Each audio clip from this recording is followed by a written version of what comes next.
with Noah starting third grade in as little as, I want to say, a week and a half, there are some conversations that I am having with him just so that I can help him better prepare for his first day of school, his first weeks of school.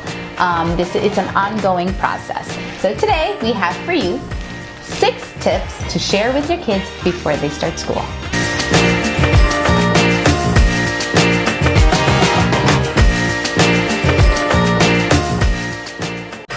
Welcome back to Mommies of Jen. I'm Samantha. And I'm Vanessa. And we make videos on how to teach, love, and care for your kids. So if you want more videos like this, don't forget to hit that subscribe button and the bell so you never miss one. So with back to school season, I know that some students already are in full swing, but you can still watch this video for some good tips on just conversations that you should be having with your children as they begin their school year. Yeah, and you know, we're both school teachers, so this comes from both us as teachers and us as moms. It's just things that a child really needs to think about for both their own anxiety, to lessen that anxiety, because school can be a very, very, very hectic place for someone entering back. Us included. Back to work. Yeah, but also a place where they can really learn how to be a good citizen. Yes, and that's ultimately our goal, right? We're trying to raise these kids so that when they do reach that adulthood, they are good citizens. And these are skills that need to be practiced all throughout your life so that they can be carried into the workplace one day. So, tip number 1 is good manners. Yep, that is an important conversation to have with your kids.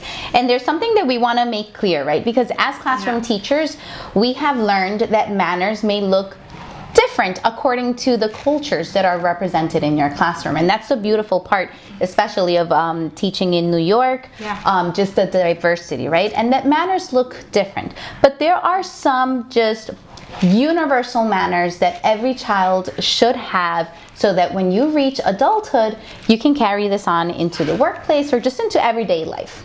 And manners such as good morning or just have a nice day. I am one of those teachers that I have to say, I greet my students one by one and I say good morning, how is your day, or something. And you'd be surprised how many times kids just walk in through the door, they don't even look at you, and they don't even respond back. And you have to even then have a conversation with them. Absolutely. I mean, honestly, especially in middle school where kids are a little awkward, that's the age that I teach, they need to just be reminded, like, okay, if someone is saying good morning and smiling at you, you can say good morning and greet them back and smile back at you. You can say please, simple like that. You can say thank you, you can say excuse me, especially at that middle school age. Or the lower grades, you want to teach them that if they're trying to scoop by, don't just run people over. Sometimes they would run me over in the hallway when I was pregnant with my big belly. And I'm like, oh, hello, you can't be pushing around. So just a constant reminder of having good manners. Okay, so tip number 2 is teaching them and reminding them that they can ask when they don't know. Anywhere from, oh my goodness, it's the first day of school, I've never been in this building, where's the bathroom? Our school building is gigantic. I say ours. We used to work together. Vanessa left me. But in our school, it's huge, and the little 6th graders come in and they're lost, and we always find them in the hallway the first week. Guaranteed, a little 6th grader will be crying in the hallway because they're lost. So just having that conversation that they can find someone and ask them when they don't know. It's also important to keep in mind that you have to remind your kids to do this. It may seem like such a common sense thing, and you'd be surprised how many students will sit in your class having absolutely no idea of what is due or what is coming up, and they are just afraid to ask.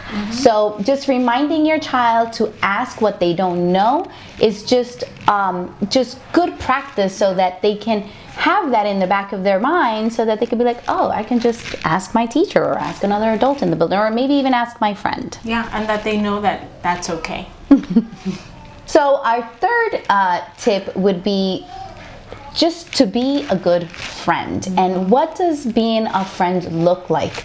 I often ask Noah to be mindful of his classmates, of anybody who's eating lunch by themselves, or of anybody who may spend, a lot of time alone in the classroom, and that maybe he's noticing that other students are not having conversations with them.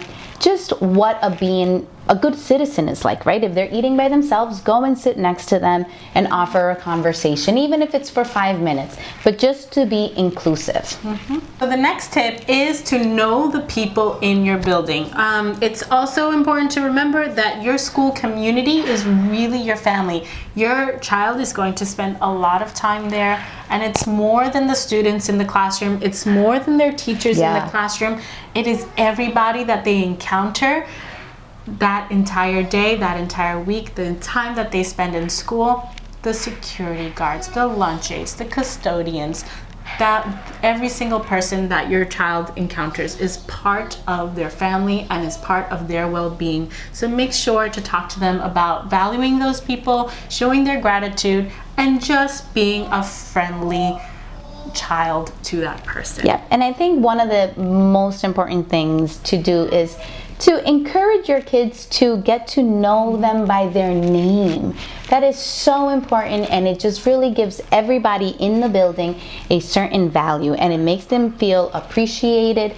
And let me tell you something, this is true of adults. Yeah, I was gonna say, we work with adults that don't even know. Yes. If you're a teacher, please do this as well. I don't care if you're a teacher, if you're anybody in any work environment, you should know who is, helping keep those bathrooms clean, or who is helping to make sure that we stay safe by controlling people who come in and out of the building. We all add to the community, and it is important to make sure that we all feel like we are valued. And that's bus driver is not in the building a big way, but they're a big part. They take you to school safely, so you want to know them by their name, and you want to say good morning, John, or good morning, Michelle. So that is one of the most important tips that we should encourage in your kids. So our next tip is one to do with safety, and that is when you see something, say something. Unfortunately, safety is something that is unavoidable, and we have to talk about it. So make sure that your child knows that it is okay, that if they feel unsafe at any moment, or if they see something that they feel like can be a potential harm to either themselves or another student, that they can approach an adult and say something. Whoever they feel comfortable with, they should be able to come to them with their concern and let them know. So, and our last tip is just to be an advocate. They need to be able to advocate for themselves or advocate for others. This could be in the case of maybe potential bullying. If your child is witnessing bullying, that they should feel the need that they have to say something. Yeah, and even if they feel like themselves are being treated unfairly, they can feel comfortable that they can tell someone and express themselves in a way that is not rude, but in a way that their voice is valued. And that's something that we've got to make sure that our child knows forever. Yes, and these are conversations that you should be having with, whether it is kindergarteners, all the way through 12th grade, right? Because as a high school teacher, I gotta tell you, a lot of the problems sometimes remain the same, and because they are older, sometimes they are a lot more fearful to be speaking up, because they're afraid of others judging them. But you know what? I think just to have that honest conversation with your teenager, to have that honest conversation with your preteen or with your little ones, is just going to be something that will be very, very important. It's going to be a life skill. Yep. Yeah. So thank you for watching. We hope you like the tips. If you have any comments, please leave them below. Don't forget to subscribe and to ring the bell. See you next time.